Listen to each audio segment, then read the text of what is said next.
The evening wind sends a chill through my body, even though I had layered on clothes to keep myself warm while the first frost was creeping in.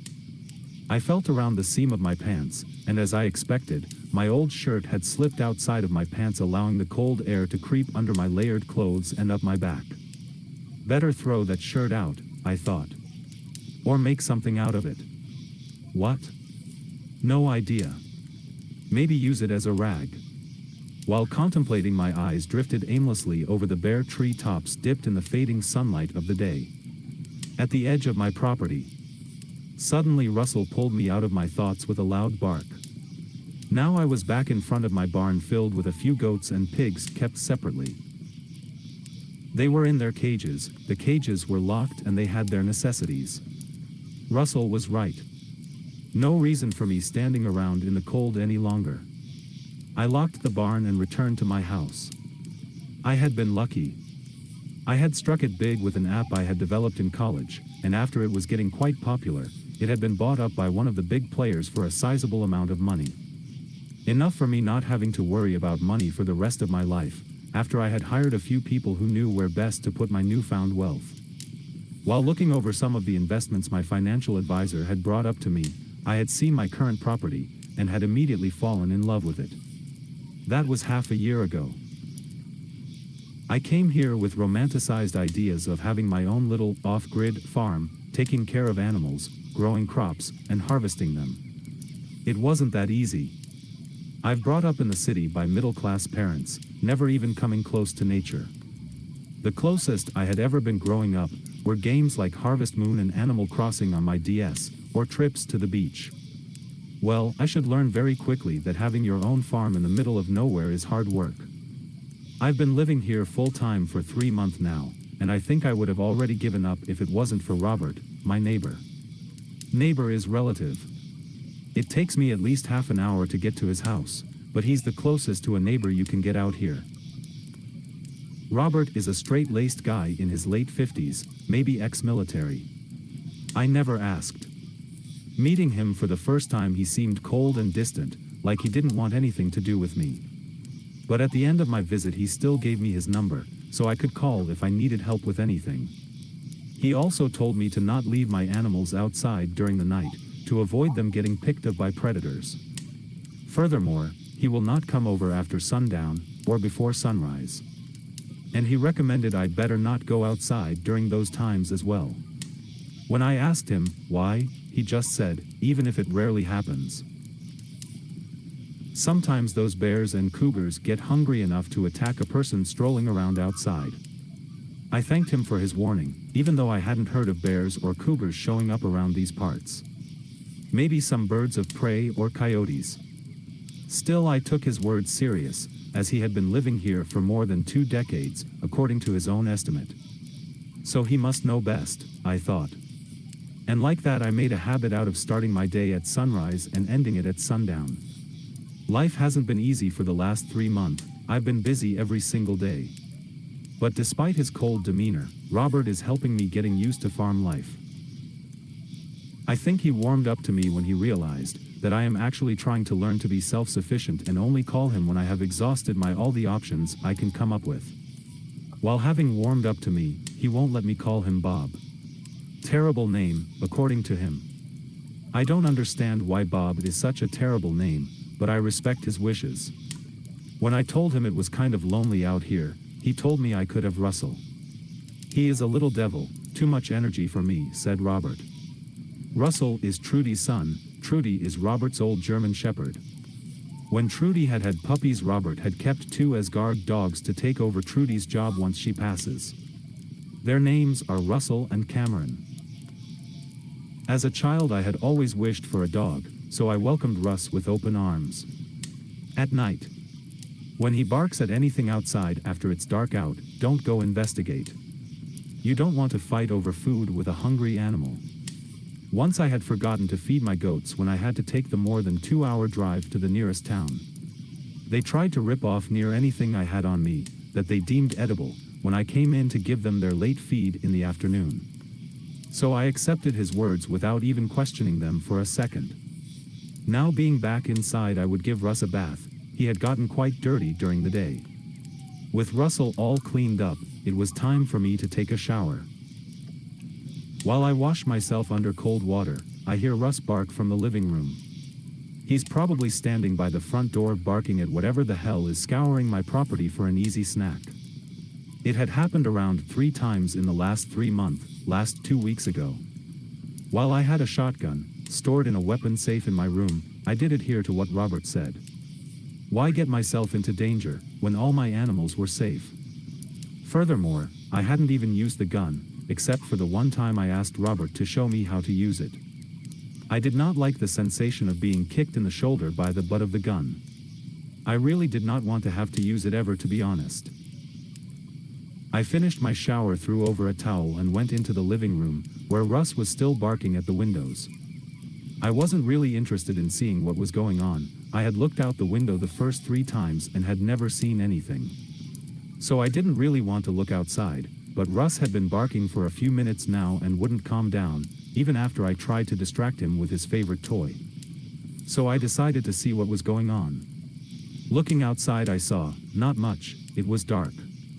But inside the haze, with the last shimmer of fading sunlight, I thought I saw a silhouette standing in the tree line on the other side of the dirt road that was running alongside my fence.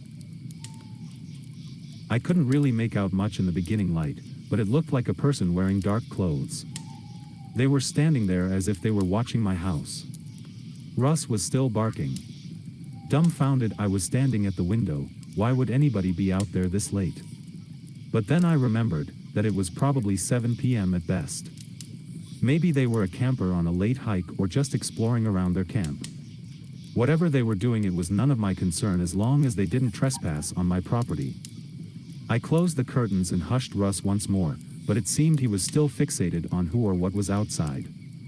Shit. I thought, what if there is a cougar or bear running around my property and that person outside was about to be attacked?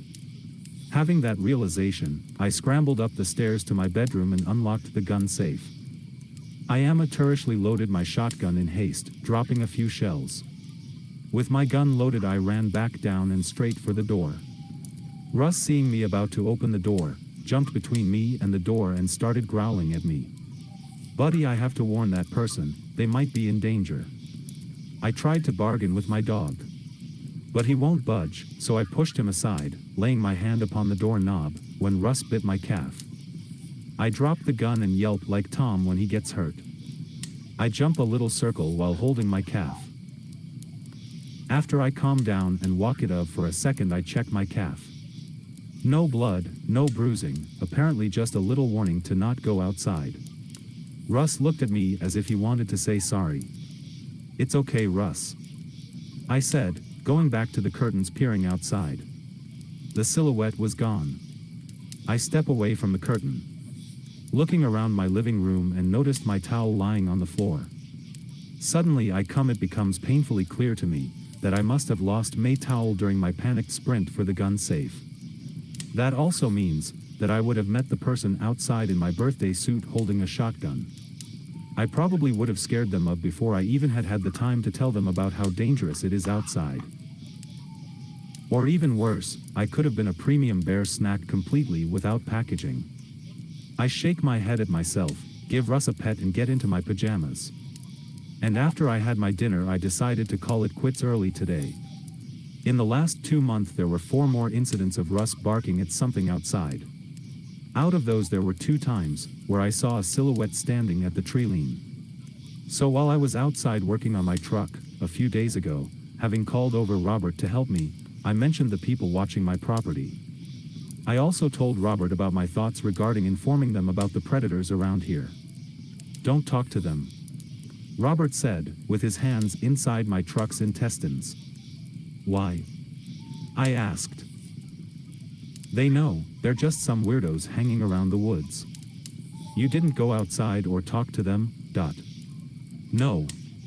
I answered, but why shouldn't I? I don't quite understand. Robert took a long look at me. I didn't know what to make of it.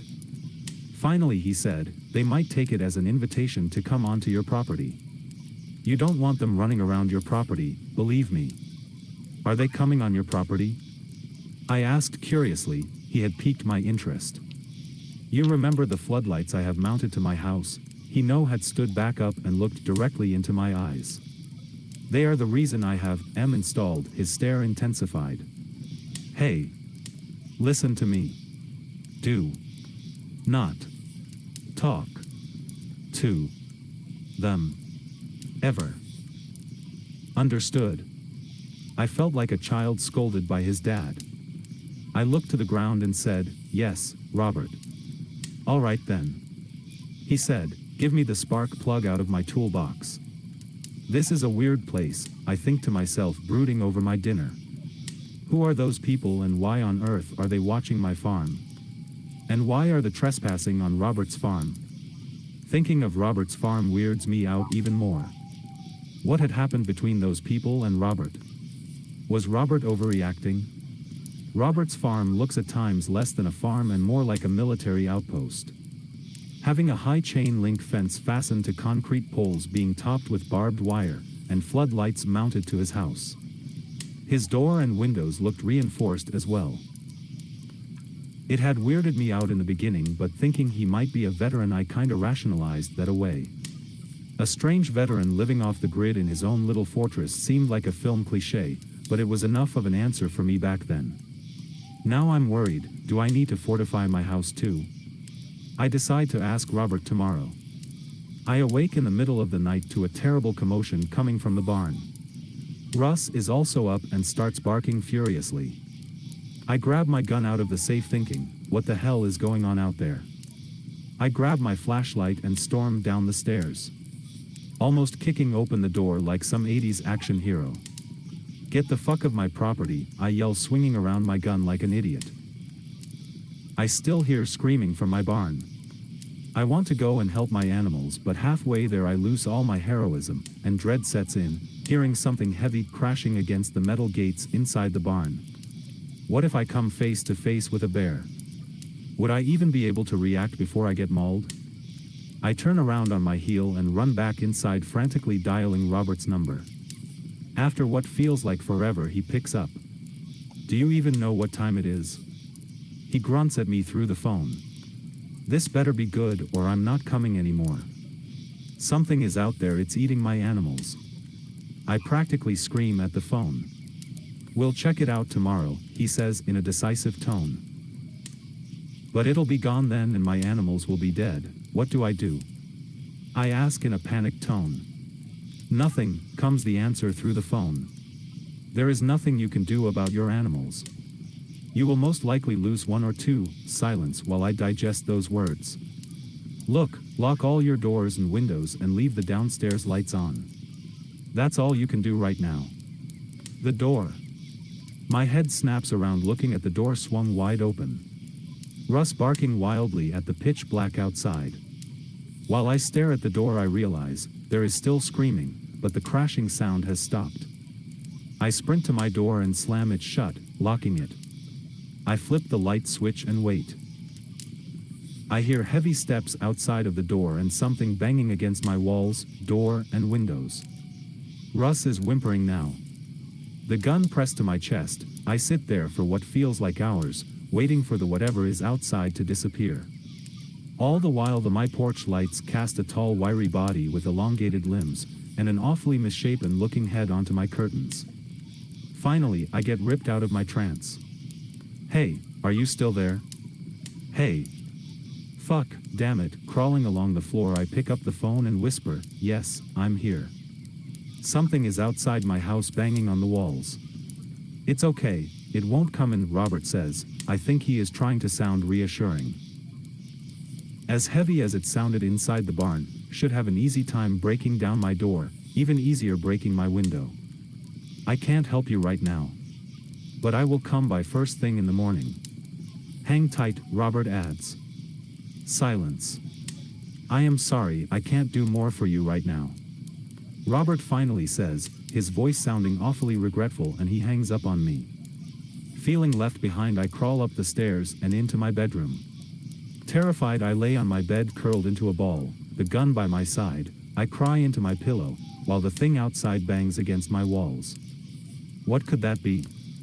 It was neither a bear nor a cougar. Was that even an animal? It didn't feel like an animal. Its shape looked like something that shouldn't exist on this world. Exhausted from crying, I drift into a dreamless sleep, from which I awake bathed in sweat. I see the sun coming through my curtains. Russ is lying in front of the door to my bedroom as if to protect me. I slowly get up and grip my gun. It makes me feel at least a little bit more at ease. With the gun in hand, I open the door expecting to be greeted by some misshapen with rows of frightful teeth ready to rip me apart. But there is nothing. My house is empty. I stand in the living room, the curtains still closed. I think back to the shadow I've seen. It still puzzles me. The proportions of its upper body distantly reminded me of a mangy chimpanzee, yet the shoulders sat deep as if dislocated. Trying to visualize what I saw sent a cold shiver down my spine. Suddenly I am jolted awake by the Roberts truck horn. I lift the curtains lightly and peek through the slit. Robert is standing outside in what seems to be an inch or two of snow, holding what looks like an automatic rifle. I open the door. Still in my pajamas, I'm greeted by the cold. It chills me to the heart. "Don't you want to throw on some warm clothes?" Robert asks. I don't answer. I just go inside and put on some pants and my jacket, then I slip into my boots and step out into the snow. Russ follows me. Standing on my porch, I see brown prints on my porch. They look almost human, like someone took a human foot and split it apart up to the ankle. The toes looked elongated and the inside of the heels showed what looked like a protrusion. That could be another toe. "What the hell is that?" I ask, almost screaming. "Dunno, but sure as hell don't want to meet it." I looked at him, furious. "You left me here. You should have helped me. If it had come in, there would have been nothing I could have done to help you. I wish I could have believed me. But whatever is out there never comes in, believe me." He sounds remorseful. "You've met it too?" I ask. "I wouldn't say met. I heard something creep around my house. And I've seen my slaughtered livestock," he says, shuddering at the memory. I did not quite believe him. If he hadn't seen it, why his fortress? I look to the barn and back at Robert. There is a long pause. I guess waiting won't make it easier. I try to sound less terrified than I am. I don't think I'm doing a good job.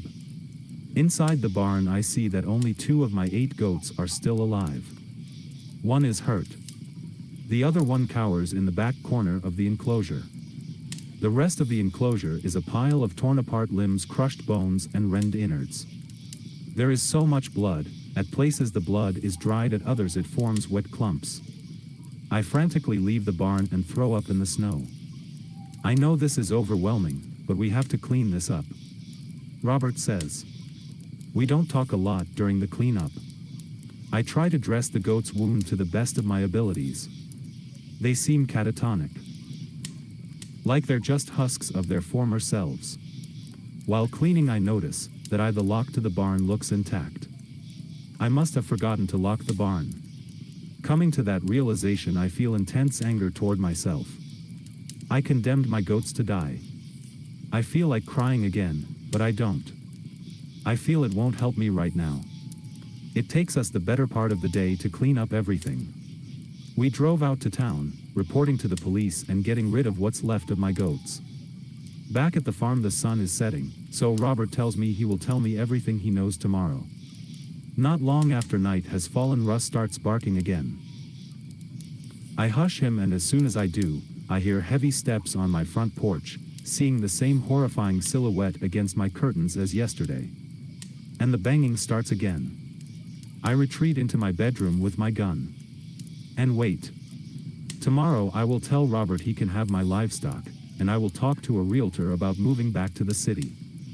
Now I'm sitting here in my lit-up room listening to the banging on my walls. Why can't it come inside? I don't know. But it seems to know I'm here. It's stalking, waiting. What for? I don't know, and I hope I'll never find out. Yet deep down I have the feeling I'm its prey and it has my scent.